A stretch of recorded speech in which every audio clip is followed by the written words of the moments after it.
Hi. தாய்க்கும் தாய்மைக்கும் ஒரு வித்தியாசம் இருக்குது. என்னென்னு சொல்லட்டுங்களா? ஒரு ஊரில் ஒரு இடத்துல கன்ஸ்ட்ரக்ஷன் ஒர்க் போயிட்டுருக்கு. அங்கே வேலை பார்க்குறவங்க ஒருத்தவங்களோட குழந்த என்ன பண்ணுதுன்னா, பசியோட அந்த இடத்துல உட்காந்துருக்கு. அதுக்கு ஆப்போசிட்டில் 2 ஃப்ரெண்ட்ஸு அவங்களோட குழந்தைங்களுக்கு சோறு ஊட்டிகிட்ருக்காங்க.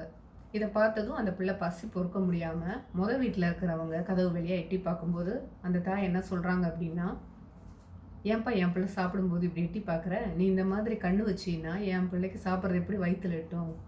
போய் வேறு வீட்டை பாரு அப்படின்னு சொல்லி அனுப்பி விட்றாங்களாம்.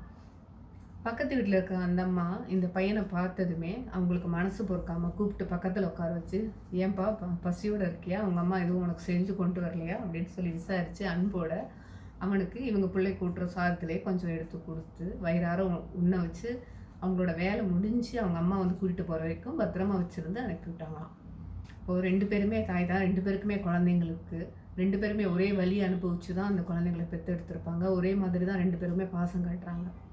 ஆனால் எந்த ஒரு தாயால் இன்னொரு குழந்தையோட பசியையோ இல்லை வலியையோ புரிஞ்சுக்க முடியலையோ, அந்த ஒரு தாயும் தாய் தான். ஆனால் அவங்களுக்கு தாய்மை உணர்வு கிடையாது. உங்களுக்கு குழந்தையே இல்லைன்னாலும் ஒரு குழந்தை பசிச்சு இருக்கிறத உங்களால் எப்போ பொறுத்துக்க முடியலையோ, அப்போ நீங்கள் தாயாக முடியலைன்னாலும் கண்டிப்பாக ஒரு தாய் தான். உங்கள் சொந்த குழந்தைக்கு நீங்கள் பாசம் காட்டுறதோ அன்பு காட்டுறதோ ஒரு தாயோட ஒரு அடிப்படையான ஒரு உணர்வு தான். அது எல்லா தாயாலும் செய்ய முடியும்.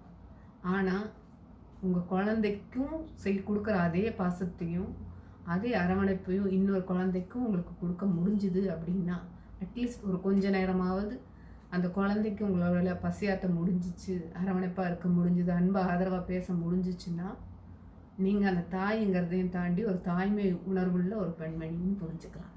நன்றி, வணக்கம்.